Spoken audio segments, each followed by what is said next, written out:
नमस्कार, आप सभी का स्वागत है अपने चैनल दिव्यांश दिव्य में। दोस्तों, आज की चर्चा का विषय है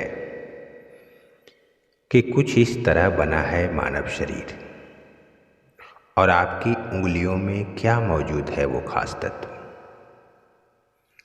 शरीर जिन 5 तत्वों से बना है वे हैं पृथ्वी, जल, अग्नि, वायु और आकाश।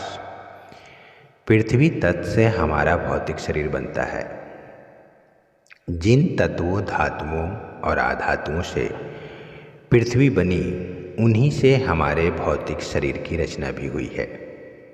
यही कारण है कि आयुर्वेद में शरीर को निरोग और बलशाली बनाने के लिए धातु के भस्मों का प्रयोग किया जाता है।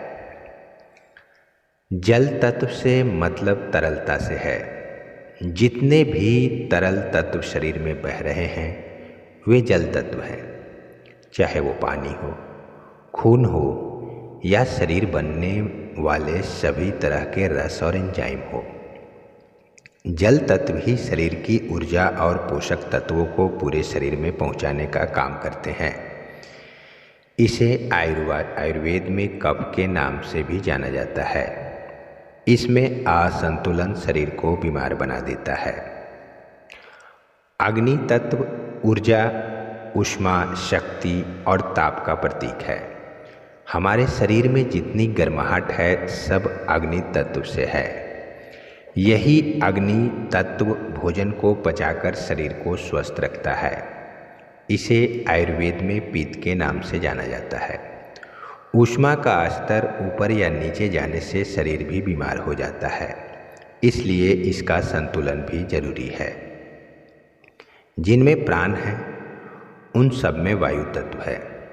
हम सांस के रूप में ऑक्सीजन लेते हैं, जिससे हमारा जीवन है।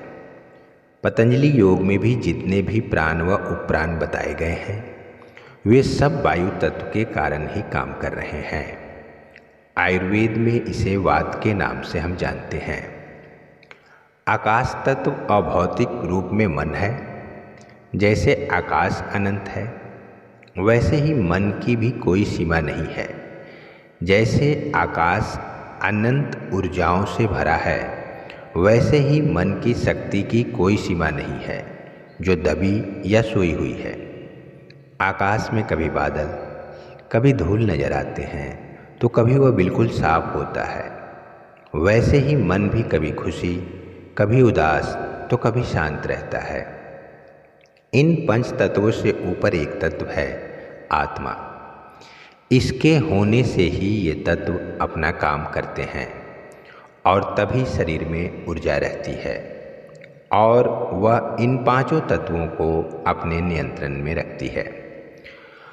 मनुष्य का शरीर तंत्रिकाओं पर खड़ा है। विभिन्न प्रकार के ऊतकों से मिलकर अंगों का निर्माण हुआ है। शरीर में मुख्य 4 अवयव हैं: मस्तिष्क, प्रमस्तिष्क, मेरुदंड और तंत्रिकाओं का पुंज। इसके अलावा कई और तंत्र हैं, जैसे श्वसन तंत्र, पाचन तंत्र, ज्ञानेंद्रियां, प्रजनन तंत्र आदि। इन सभी तत्वों को समझकर हम तत्वों को कुछ प्रयोग के द्वारा संतुलन में कर सकते हैं, जिससे हमारी आगे की यात्रा बढ़ सके। जैसे जैसे हम क्रिया करेंगे उसका अनुभव हमें प्रत्यक्ष मिलेगा। हमारी हाथ की उंगलियों में तत्व संदेश देंगे कि कौन सा तत्व आपके भीतर कम है और कौन सा अधिक है। हम जानते हैं कि हाथ की 5 उंगलियां इन्हीं 5 तत्वों का प्रतिनिधित्व करती हैं: अंगूठा अग्नि का, तर्जनी वायु का, मध्यमा आकाश का, अनामिका पृथ्वी का और कनिष्का जल का प्रतिनिधित्व करती हैं। इन उंगलियों में ही विद्युत धारा प्रवाहित होती रहती हैं। मानव शरीर प्रकृति द्वारा तैयार की गई एक मशीन है, जिसके सूक्ष्म संसाधनों व तंत्रों और तत्वों के प्रयोग की सटीक सहज क्रिया के जरिए हम अपनी ऊर्जा को निरंतर गति दे सकते हैं। उम्मीद करते हैं कि यह वीडियो आपको पसंद आया होगा। धर्म, अध्यात्म और जीवन के सत्य को जानने के लिए आप अपने चैनल दिव्यांश दिव्य को सब्सक्राइब जरूर कीजिए और इसे लाइक और शेयर करना भी ना भूलें। और ऐसे ही ज्ञानवर्धक वीडियो को सबसे पहले देखने के लिए आप नोटिफिकेशन बेल प्रेस करना ना भूलें। जय श्री कृष्ण।